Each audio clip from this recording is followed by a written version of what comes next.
Real Madrid have announced the appointment of Spain's Julen Lopetegui as the coach from next season.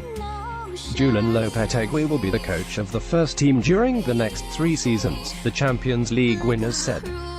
In a statement, adding that the 51-year-old will join the club after Spain's participation in the World Cup. Lopetegui will replace Zinedine Zidane as coach at the Santiago Bernabeu, after the Frenchman quit on May 31st in the wake of their Champions League final win over Liverpool in Kiev. The news comes as a jolt for Spain, just 3 days before their opening World Cup game against Portugal in Sochi. The Spanish Football Federation (RFEF) confirmed that Madrid will pay compensation to get Lopetegui out of the 2 years he has remaining on his contract with the national team. Background: a respectable goalkeeping career which featured appearances for the likes of Real Madrid, Barcelona and Spain preceded Julen Lopetegui's foray into management. His first coaching job was as one of Juan Santisteban's assistants for the under-17s before a brief and unsuccessful stint managing Rayo Vallecano.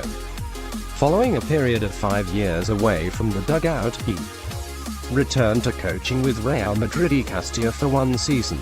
From 2010 to 2014, he climbed through the ranks, coaching the Spanish U19, U20 and U21 sides while winning the U19 and U21 European Championships. Despite a largely disappointing 2-year spell with FC Porto, who relieved him of his duties during his second season with the club, he was appointed as Spain head coach Vicente de Bosque's successor in 2016.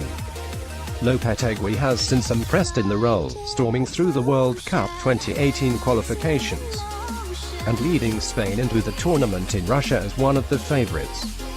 Julen Lopetegui honors Spain U19 European Under-19 Championship 2012, Spain U21 European Under-21 Championship 2013 philosophy. What makes some of the best coaches in the world so successful is their attention to detail.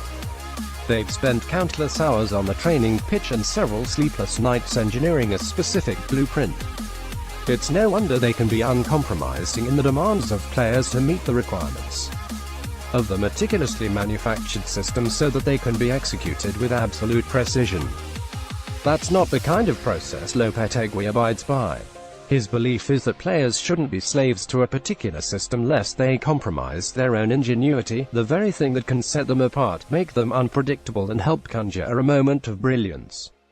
Instead, Lopetegui provides his players with a clear structure, but one within which they have the freedom to express themselves.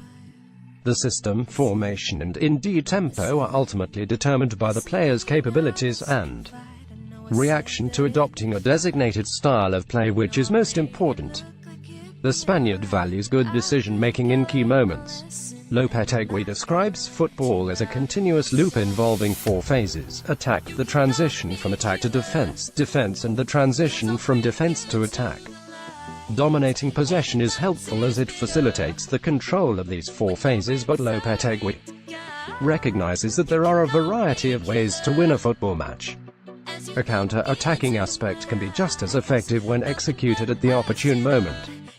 Without the ball, he speaks of 2 key important moments: aggressively pressing the ball immediately after losing possession and, if unsuccessful, the ability to restore order and find a steady defensive balance. He prioritizes a defined personality and clear concepts of the game, which will then enable his players to work out the best solutions for themselves in the heat of battle. Spain's record under Julen Lopetegui: 20 games, 14 wins, 6 draws, 0 defeats, 61 goals, 13 conceded, 11 clean sheets. They have scored at least once in every game.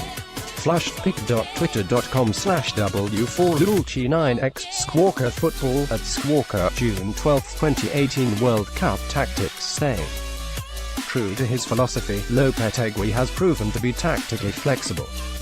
Spain went unbeaten in their qualification campaign, winning 9 of the 10 fixtures, scoring 36 goals and shifting between a 3-man and 4-man defense along the way. Against tougher opposition though, Spain seemed to favor a 4-3-3 formation.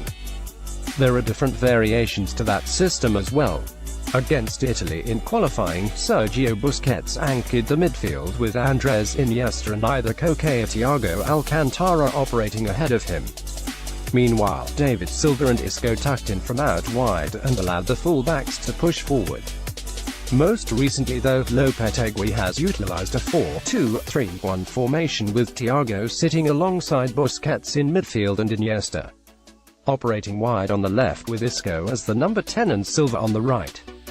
Those three attacking midfielders in behind the striker are interchangeable and their starting positions have little bearing on how and where they affect the game. Regardless of the system, Lopetegui's use of the full-backs is crucial. Dani Carvajal, who will be replaced by Alvaro Odriozola for the first couple of World Cup games as he recovers from injury, and Jordi Alba push high up the field in possession and provide the team's genuine width. That allows the likes of Silva and Iniesta to tuck in and receive a ball in between the lines.